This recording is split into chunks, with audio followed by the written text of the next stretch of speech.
Am I the antagonist for deciding to go to a concert instead of my brother's wedding? Ever since I was a child, my brother and I have always had a difficult relationship. We never got along and were always fighting. Nevertheless, I always tried to be a good sister, sacrificing a lot for him and his events, which meant I didn't receive much for myself while growing up. Unfortunately, this dynamic has continued into adulthood. I went on to get married, have kids, and live my own life separate from him. However, he never showed up for any of it. To this day, we hardly ever talk, and when I reach out, he rarely responds, only doing so once in a blue moon. Recently, he has met someone and plans on spending his life with her. They both earn a lot of money, much more than my husband and I, and they travel extensively. Whenever we ask them to visit or have family vacations, they always claim to have no time. But they don't hesitate to book trips to Europe and other places, disregarding how it affects the kids. Our children constantly inquire about their absence, and we constantly make excuses for why they won't visit. Our oldest has only met my brother twice in their 8 years of life, and our youngest has only met him once. We've made numerous attempts to visit them, but they always decline, citing lack of time. Consequently, we've given up on them. Fast forward to last month, my husband surprised me with pit tickets to a concert as our anniversary gift. I was thrilled because I rarely get to do things for myself, and I'll be attending the concert with a group of friends. It will also be my first ever concert, featuring an artist I've been eager to see. My friends and I are planning a whole weekend getaway to enhance the experience. I shared a picture of the ticket on my Facebook, and my future sister-in-law saw it and asked me about it. I told her how excited I was and that it would be my very first concert, despite it being a few months away. Now today, I received news that my brother and sister-in-law are announcing their engagement and have chosen their wedding date. Unfortunately, the wedding falls on the exact same day as my concert. They selected this date after my husband had purchased the tickets and we had already announced our plans to attend the concert. I'm torn. I have a big heart and don't want to disappoint my family by not attending the wedding. However, they have rarely shown up for us or our kids, so why should I prioritize their event? They have even expressed a desire for my kids to be involved in the wedding. If I choose not to go, I would indirectly ruin the wedding by forcing them to find replacements for my kids. I do want to support them by attending the wedding, but my husband just spent $800 on non-refundable tickets. He believes we should prioritize the concert since they never make an effort to be there for us. However, I'm torn. I don't want my family to be angry because I prioritized a concert over my own brother's wedding. Then again, I rarely get anything for myself. So, am I the asshole for not wanting to attend this wedding? It's understandable that you feel torn in this situation, but ultimately, you have the right to prioritize your own happiness and interests. It is unreasonable for your brother and sister-in-law to schedule their wedding on the same day as your long-awaited concert, especially after you had already made plans and purchased non-refundable tickets. It seems like your brother and sister-in-law have consistently shown a lack of interest and investment in your life and your children's lives. It's unfair for them to expect you to drop your plans, especially after they have repeatedly declined opportunities to visit and spend time with your family. You should have a conversation with your brother and sister-in-law about the conflict and explain the situation to them. They should understand that you cannot make it to their wedding due to the prior commitment, and it's not your responsibility to find replacements for your kids. It's important to prioritize your own happiness and show your family that you deserve to have something for yourself once in a while. Am I the antagonist for having my neighbor's friend's car towed? I have a neighbor whose guest blocks my mailbox when they visit 2 to 3 times a week. Everyone's lawn is fairly large, and they technically have plenty of space to park in front of my neighbor's house. So while I find it weird that they'd rather park in front of my home, I wouldn't fuss over just that. My problem is my son has medications that get delivered via USPS bi-weekly. Twice I've received an undeliverable notice from the mailwoman because of the car blocking my mailbox so often. I have already been next door multiple times to speak to the neighbor about it and explain the situation to them. I only asked that they don't park there during mail delivery hours so I can make sure I'm actually getting my mail, especially since my work schedule doesn't usually afford me the ability to just go to the post office to pick up undelivered mail immediately. They seemed nice enough about it, but the behavior hadn't changed. Yesterday it happened again, so instead of going back over there, I called the non-emergency line to file a complaint and told them what was going on. I'd already called them a few days before to ask what my options were, and was told the driver could be ticketed if police were called out there because blocking the mailbox or parking within 15 feet of a residential mailbox is against the local ordinance. I did not know the police could either ticket or tow the car at their discretion, so when I called I was expecting them to get a light ticket.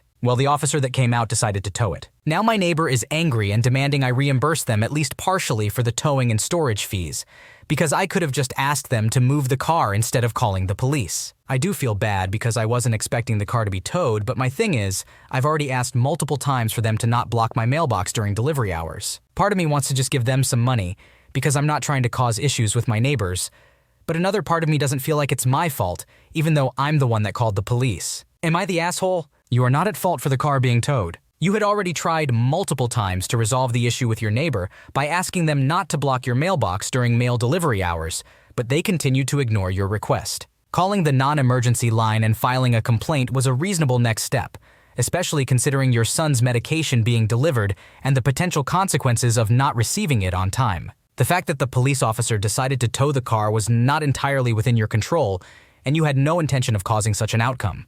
Your neighbor should be responsible for their own actions and the costs incurred as a result. Am I the antagonist for not selling part of my anniversary present from my ex-girlfriend for her? This may be a bit complicated, but I will try my best to explain it. Last week, my girlfriend of 2 years broke up with me out of the blue over the phone. Her reasoning was that we are in different chapters of life, and I had been having some mental health problems, so she figured it would be best for me to work them out alone. 3 weeks ago, it was our 2-year anniversary, and we bought each other gifts. I got her a promise ring she asked for and picked out on her own, and she pre-ordered a record I had been really wanting for me. We were long distance 3 hours because she was in college, but we used to live 10 minutes away from each other, and she accidentally ordered the record to her parents' house. When we split, I told her she needed to cancel the order so she could get her money back, but she told me she wanted me to have it.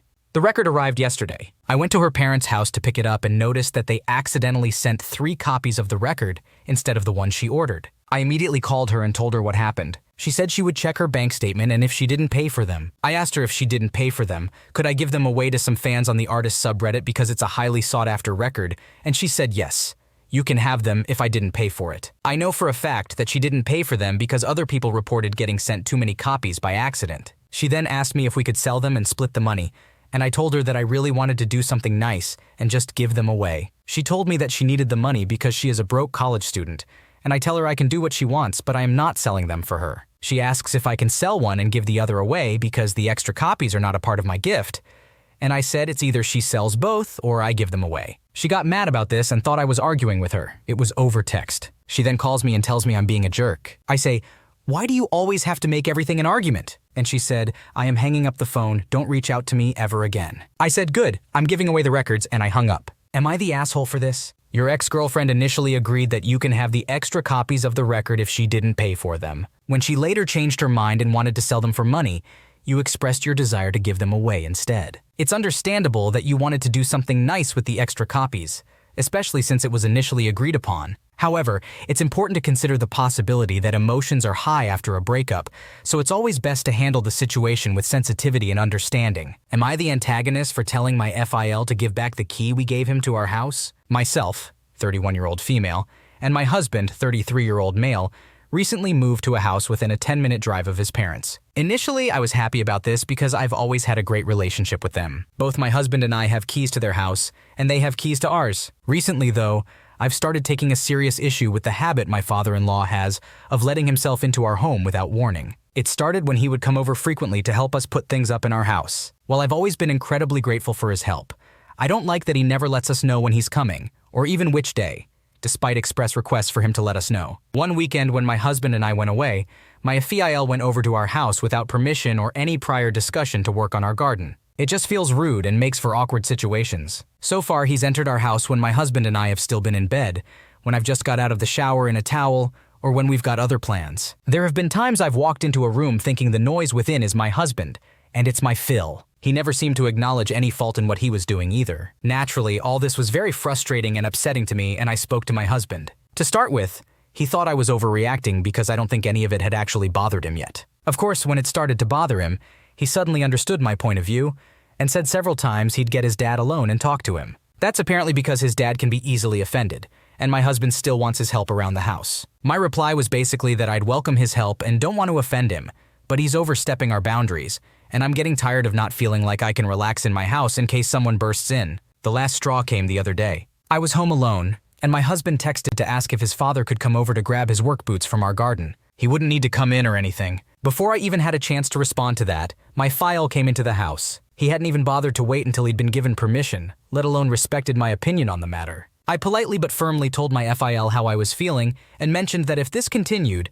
I'd feel uncomfortable with him having a key to our house and would like him to give it back. He instantly became very sullen and nonverbal, put his key on the side table, and left. My husband thinks I've handled this wrongly by overreacting, particularly since his dad has told him he won't come round anymore, But frankly, I was at the end of my tether with this situation and handled it as best I could at the time. It is completely understandable that you are frustrated and upset with your FIL's behavior. It is important to feel comfortable and safe in your own home, and his constant unannounced visits are a breach of your privacy and boundaries. You have tried expressing your concerns to your husband and even had a polite conversation with your FL about your feelings, which is a reasonable approach. It seems that your FIL chose to react negatively by giving back the key instead of addressing the issue and finding a compromise. Your husband should support and prioritize your feelings and concerns, as it is your shared home. Am I the antagonist for telling my friend's boyfriend that I'm not his dead sister? So I've known my friend Mary for a very long time, and a couple years ago she got a boyfriend. It was pretty sudden since she had only met him a couple days beforehand, and she was introducing him to her parents and all of her friends. He also lives 5 hours away. When I met him, I had a weird feeling, but I just ignored it because I trusted her judgment. A couple months later, the three of us were hanging out when Mary asked if her boyfriend,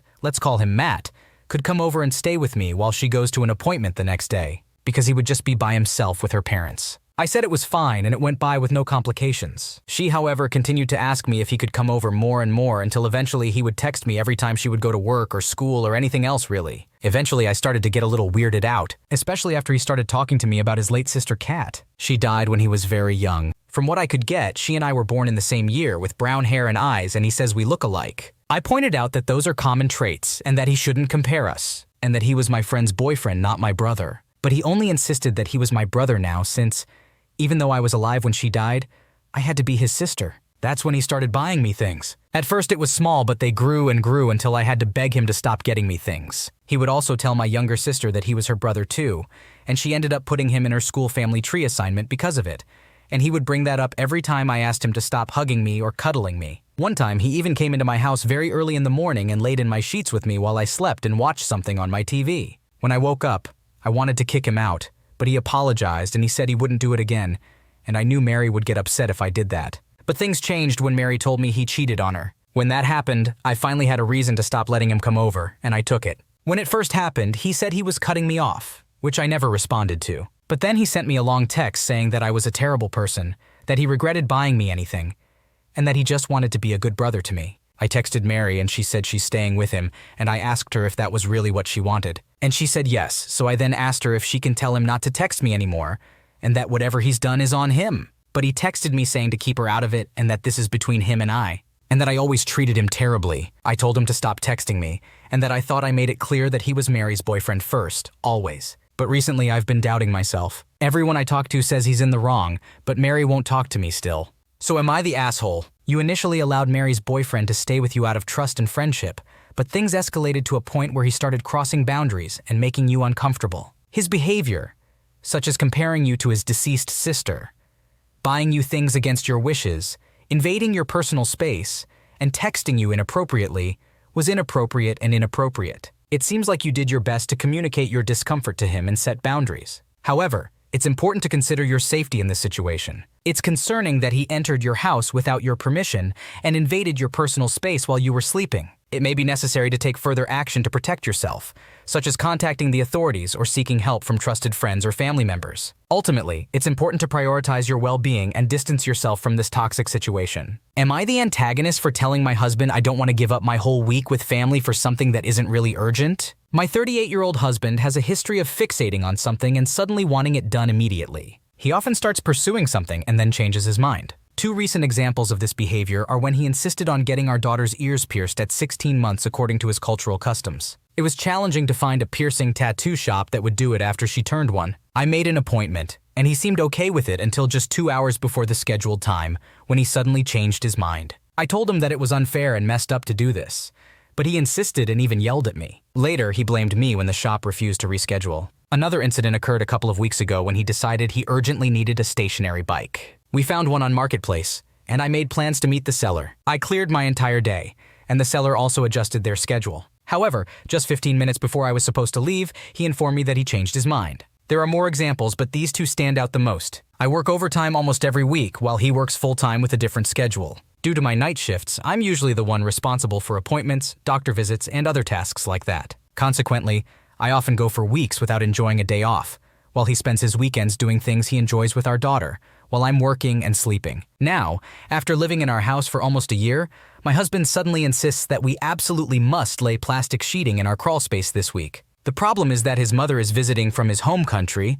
my parents are visiting from my home state, and our daughter is turning 2. We have already made plans for this week, including preparing for her birthday party. Without consulting me, he scheduled 3 separate appointments during the midday on 3 different days this week, which means I will be stuck at home all day. Since we live in a location where we have to take a ferry boat to go anywhere, it's not feasible for me to go out before or after the appointments. I explained to him that I can't give up my days off this week to sit at home, especially when we already had plans. Now, he's upset and acting passive-aggressively, making it seem like I don't want to handle any responsibilities around the house. He asked his mom to stay home and meet the contractors, and he huffily told me to just go do whatever you want. However, this means his mom has to stay here, so I'll end up staying anyway. I would have been okay with rescheduling for a different week or finding another suitable time, but this completely disrupts my entire week, which was already planned. I don't think I'm wrong in this situation, but he believes I'm being ridiculous. Considering his past behavior, it's probable that he'll gather all 3 estimates and do nothing with them. Maybe he'll prove me wrong this time, but it's doubtful. Am I the one at fault here? Or is it unfair for him to keep interfering with my time like this, not to mention my parents' time?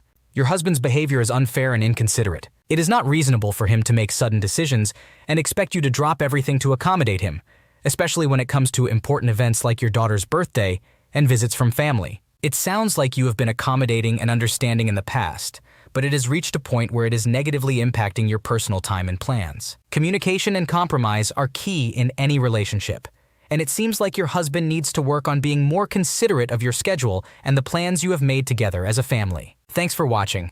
When you subscribe, make sure to hit the bell to turn on notifications so you never miss a video. To finish listening to all the stories, check out the playlist in the description.